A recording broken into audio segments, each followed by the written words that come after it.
Hey guys, we're back again. Zach and Annette.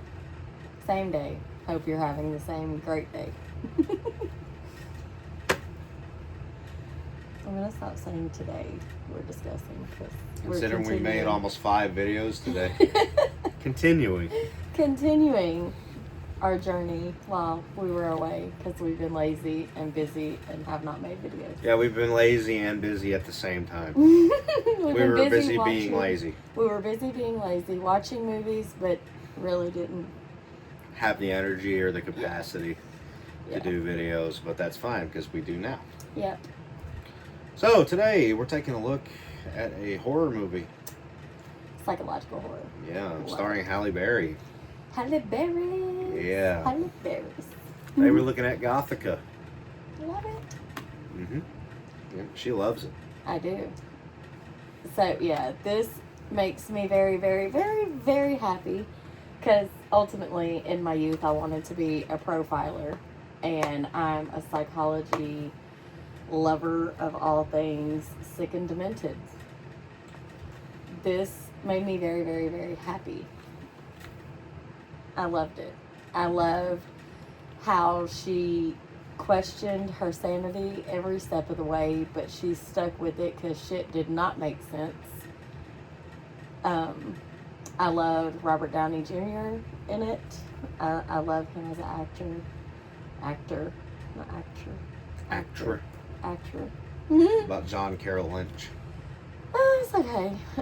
He always plays a villain. He always plays a fucked up individual. Always. Now, Charles S. Dutton, he rarely ever plays the villain, I think. Penelope Cruz is in this movie too. Oh yeah, and the way they did her make it, it took you a minute to even realize that was Penelope Cruz. But I love it. I love this movie. This is definitely my genre of choice. The psychological, this genre, criminally insane. This type of horror is my thing too. However, I didn't like this movie. Yeah. I thought this movie had a great setup. It had a lot of great stuff in it. Yeah. There's a great setup, a just phenomenal atmosphere, a dark, foreboding horror atmosphere. Where this movie fell flat for me was its fucking story. Yeah. Yeah, I could see that. I just really was not a fan of it. It was kind of generic to me. It was right up my alley. I loved it. Yeah, and it's not a bad movie. It's not an awful movie. It's not a very well written movie. I just kind of, there were so many twists and turns, and it got to the point where it was starting to become it just kind of felt to me like this is starting to get kind of irrational now. There's twists and turns every fucking corner. Yeah, it's a psychological thriller. Yes, I understand that, but for me, yeah, this is. And I guess they wouldn't have known at the time. I guess if this movie came out today, I would tell people, don't cast John Carroll Lynch as your villain and then try to hide the fact that he's the villain. Because he's become almost typecast as this guy that plays this secret villain. He was the guy they suspected was Zodiac Killer in the movie Zodiac. He was in this movie with Logan Marshall Green that I really liked, mind you, called The Invitation. Yeah. I really enjoyed that movie, but it's when you see John Carroll Lynch pop up on screen, you know he's up to something corrupt. In this movie, I'd never seen this movie before, so it probably would have helped if I'd seen this movie before.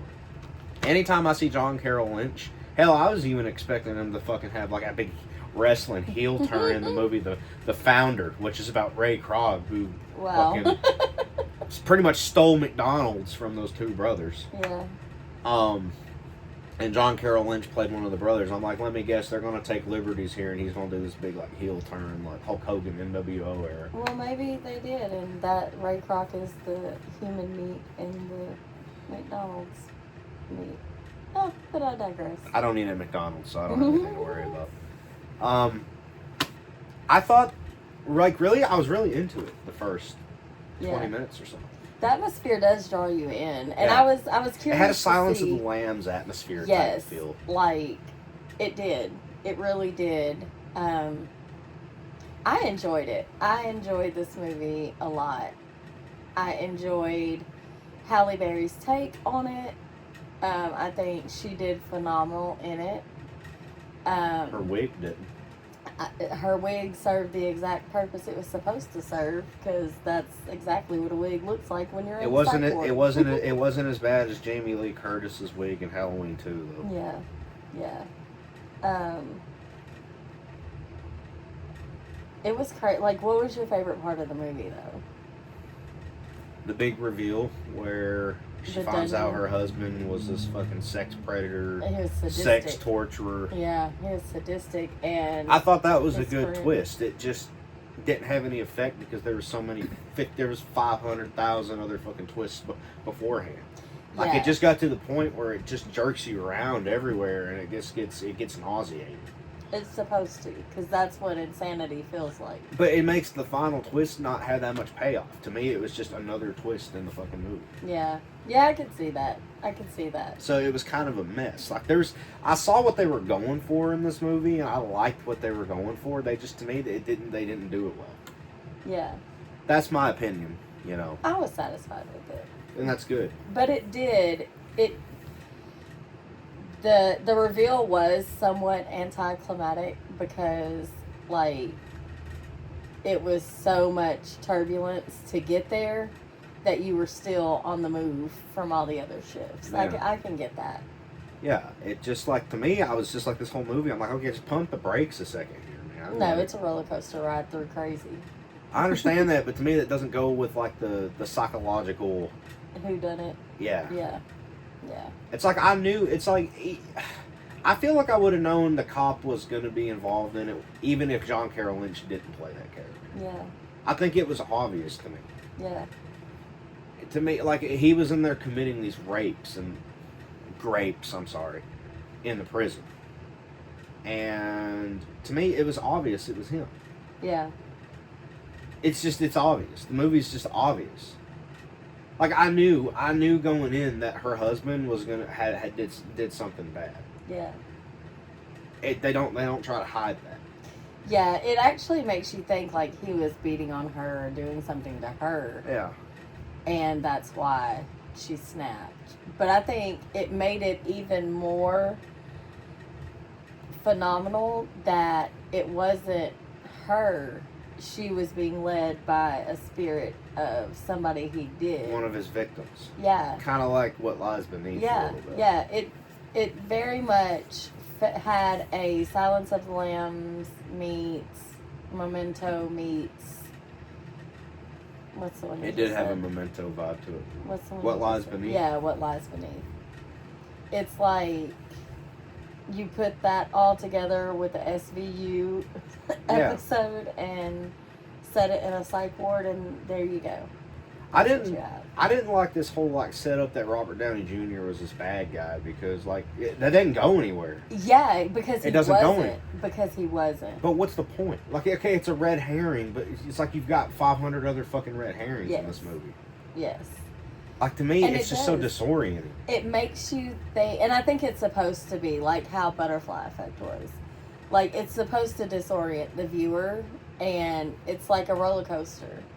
Because you don't know when the turns are coming, you don't get a chance to settle before the next turn comes. Like to me, it was a very rushed. It was a very rushed. That's the way to put it. It feels rushed. Like if they'd have took the time, the movie's only like an hour and a half too. Yeah. You could have made the movie a little longer and like take the time to really like set stuff up. And instead, it's just like everything's just hitting you in the fucking face. Everything's coming out of left field. Yeah, that's insanity. I mean, I guess, but to me, it doesn't make for a fun watch. Yeah. I mean, I guess maybe it's not supposed to be a fun watch. Maybe I was just looking at this through the wrong lens. I don't know. But, like, to me, like I said, it's just fucking disorienting. Yeah. Yeah. It's crazy. I think it's a good representation of, like, how someone would feel in that situation. Like, the plot here is that she fucking... One minute, she's a criminal psychologist. Yes. And then all of a sudden, she's thrown into her own fucking institution because she's suspected of losing her fucking mind and killing her husband, which he did. And then, but the problem here is that the movie's not even original either. Like, I don't remember, like, this. Did this movie come out before or after Frailty? I'm not entirely sure. I don't know. But it maybe I watched that Frailty movie copied before it from Frailty. this. Maybe. Like, there was a lot of elements of, like, Frailty in this. And like I said, I can't remember if this came out before Frailty or not. I really cannot fucking remember. If they did, if it did, they straight up ripped off Frailty. I guess if it were the other way around, Frailty ripped off this movie and just did it better. But I actually thought that was one of the cool aspects of this movie, is that she did do it. Like, she obviously did it, but then you find out why she did it. Yeah. To me, that was cool. The way they did it was cool. Yeah, and it was like retrospective because she did it, but she found it doesn't show her find the dungeon. Yeah. Until after everything's done. That's the big piece of the puzzle that's missing. Yeah, because she did it basically because the ghost of the victim made her do it, I guess. Like, yeah. So she didn't have prior knowledge, which, I mean, as a wife, you kind of know. You know what I mean? Like, you suspect even if you don't know. You can get feel that feeling shit. in your in the pit of your stomach. But, like, I don't know. I think it's kind of cool that she did it before she even really had evidence, which is not legal. Yeah, I mean, in the eyes of the law, she just killed him for no reason. Yeah, because a ghost said to do it. Yeah, a ghost told me to kill him, so I killed him. Yeah. At this point, we're not aware that he had some fucking sex dungeon that he was down there torturing, killing women. Yeah, yeah, and that the officer was doing it in the prison. Or the institution. Yeah. Because we get a scene where we see Penelope Cruz's character in one of those looking in the window, and then this fucking body appears with the fucking tattoo. Yeah. And it's the same tattoo John Carroll Lynch's character has on his body. And Halle Berry's character sees it because she remembers it. She gets out of her cell because the ghost lets her out, and then she goes to Penelope Cruz's cell, and she's being actively assaulted by the guard, and she sees the tattoo on his chest, and later he's interviewing her in her cell, and you know, he basically outs himself, and then they get into a huge fight, and the fight was like the final like showdown scene was good. Yeah, that was good. There's some really good stuff in this movie. It's just, to me, the story becomes just disjointed. Like, it's just... And with Robert Downey Jr.'s character, like, they hint around that, like, he might be corrupt in some way, or... But they never followed through on it, whether he was or not. Like, it didn't go anywhere. And I appreciate that the setup had no follow-through for Robert Downey Jr.'s character, because I feel like that's a cinematic fuck you to the people that think he's wrong or bad. Like, on a personal level. I like that. I appreciated that. Yeah. Because he was actually helpful. He was. Yeah. It's just like I said, if they'd have been like, if they'd have just waited and had this one plot twist, it would have been so much more effective. But instead you get 50 million fucking plot twists. It's like a haunted house. To me, it's just not... At every turn it's something. This would be my kind of movie with a tighter story. So, I guess I'll give it a 5 out of 10. Yeah, I'd say 7. I'd give it a 7. Yeah, because I mean, it wasn't like an exceptional movie. It was a good movie, and I liked it. I loved all the elements in it. Definitely spot on for my particular taste. Yeah. But yeah. Have you said everything you wanted to say? Or is there more you want to add to that? If anybody does a Gothika 2, cast Taraji. I'd love to see that. Yeah. Absolutely. They'll probably cast somebody like Elizabeth Moss or somebody like that instead. Mm. I don't know. I just wasn't a big fan of this one. Yeah. And I was wondering how that would go for you, because the atmosphere and storyline appeared to be right up your alley. And it was. Yeah. It's just the stuff leading up to the the way twist. It was done, the presentation of it. It just kind of like it wins you. Yeah. It's like, okay, how many more fucking plot twists are we going to have before this goddamn thing's over? Like, A lot. stick to just one fucking twist, maybe two. Well, it Not was 500,000 fucking plot one twists. twist, but it was just a lot of branches of. Well, it's a that lot of twist. branches, there's a lot of red herrings, and it's just Yeah. like, holy fuck. Like, Yeah. A lot there's of no debris. breathing space. Yeah. Yeah. Very cluttered plot. Yeah, very cluttered. Yeah. I wasn't a big fan. Like, I didn't hate it or anything. I just wasn't a big fan of it. Yeah. Oh, like I said, 5 out of 10 for me, 7 for you. Yeah. Yeah. Is that it? Yeah. Good? I'm good on that one. All right, we got one more movie we got to knock out, and we're going to go ahead and do that right now. So, Yeah. until then, peace out. See you in a minute.